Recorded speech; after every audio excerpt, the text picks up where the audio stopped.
There's a saying that has evolved in the world of Alzheimer's. If you've seen one person with Alzheimer's, you've seen one person with Alzheimer's. It is true that people manifest the disease differently. However, there are some really consistent things. One of them is that people get stuck in a loop.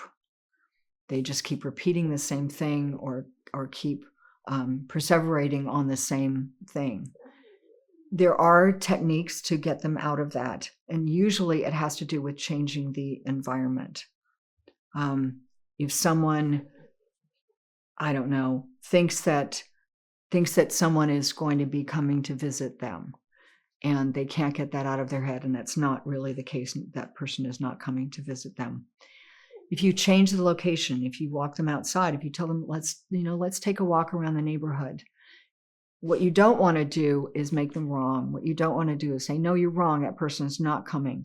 This is particularly true if someone has Lewy body dementia, by the way, because Lewy body dementia is vastly different than Alzheimer's and involves hallucinations.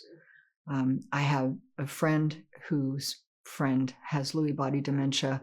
He called me and he said, she thinks there are people on the roof, and there are men on the roof, and I keep telling her that there aren't people on the roof. And I said to him, well, stop doing that. Go outside, look up there, come back in and say, you're absolutely right, there were people on the roof, but I chased them away. And if they come back, you let me know. You don't want to make the person wrong. So, like I said, something like Lewy body dementia where there are hallucinations, that's going to come up more dramatically. But even someone with Alzheimer's, they're going to get stuck in the idea of something and aren't going to be able to get out of it. So you need to change the subject, change the environment. And, usually that works. It might take a little bit more creativity than just walking outside, but you will be able to get them out of it. The other thing that is really a good tactic to develop is lying.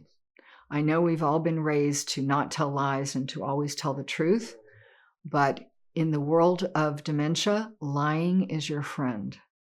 Again, you don't want to make someone wrong. And as the disease progresses, people quite often think that relatives who have been dead for many years, friends who have been dead for many years are around and are going to come visit them. And why haven't they called? And why aren't they here? You don't want to tell them that they died 10 years earlier. If they grasp that, then they're going to have to grieve all over again. And then they'll probably forget again, and it'll be like Groundhog Day for grieving, and you don't want to do that. I've heard of people getting very creative, that those relatives are on a round-the-globe cruise, and there's no cell service, and they're in Iceland now, and they'll be back. It doesn't matter what you say, just something that is not a negative. Right? They can't come right now. I don't know, they're getting married in the Caribbean or something like that. They're renewing their vows in the Caribbean, even though they've been dead for 15 years. It doesn't matter. Just make stuff up, right? So you have to get past that thing of, I should never tell a lie. In this context, you need to tell lies, and you need to get good at it too. It's helping the situation, and it's helping that person. And that even gets down to little things. It's August and they think that it's December. Okay, go get some Christmas lights and put them up. I mean, what does it matter? It doesn't matter what month they think it is and what month it really is. Just go with it, which means you have to get creative.